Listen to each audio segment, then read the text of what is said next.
La colère. Pourquoi avoir envie d'aborder le thème de la colère dans mes capsules conscience aujourd'hui?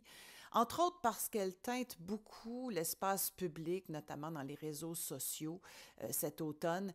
Et c'est pour récent, ça fait longtemps que ça dure et ça s'amplifie. Et je pense que c'est important de s'attarder à la colère, de lui donner notre attention parce qu'il n'y a pas seulement un côté négatif à la colère.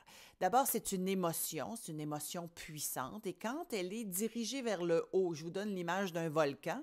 Alors le volcan qui dirige finalement sa lave, son feu vers le haut, fait beaucoup moins de dommages collatéraux et il va simplement apporter des changements autour de lui.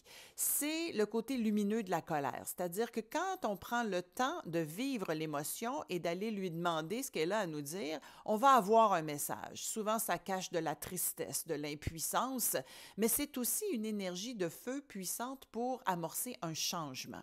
Alors, si on veut utiliser le côté lumineux de la colère, première chose à faire, c'est d'abord d'entendre son message, puis après ça, d'amorcer le changement nécessaire pour justement retrouver un état de paix.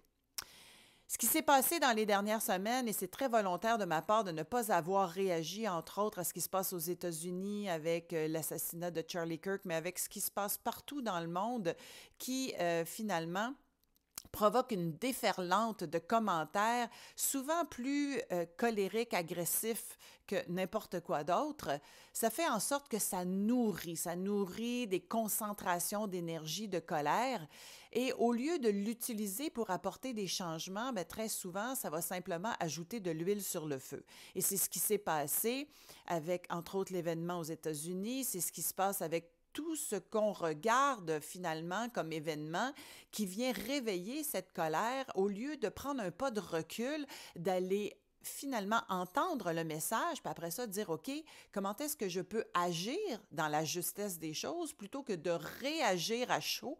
Et tous les gens qui ont réagi à chaud, d'ailleurs, il y en a plusieurs qui l'ont regretté, d'autres, c'était probablement très prémédité pour finalement attiser le feu de cette colère-là, parce qu'il y a des gens à qui ça sert, la colère, c'est-à-dire qu'on peut utiliser cette colère-là pour manipuler, entre autres, toute une population.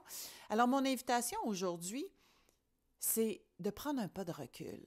Et si vous avez finalement des épisodes de colère, ce qui est tout à fait humain par moment, la première chose à faire, c'est d'aller entendre le message.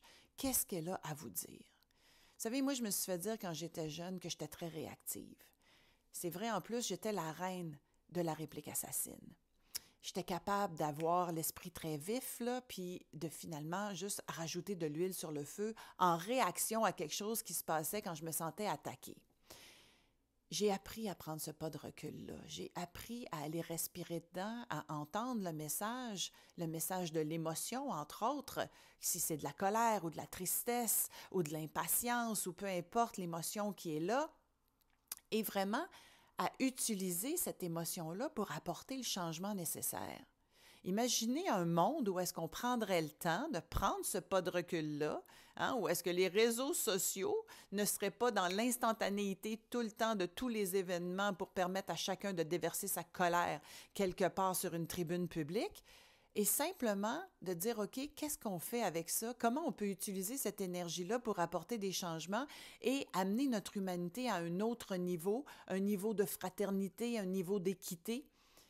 Alors, je vous pose la question, puis je vous invite simplement à aller entendre l'émotion quand elle se présente, puis par la suite, apporter les changements nécessaires.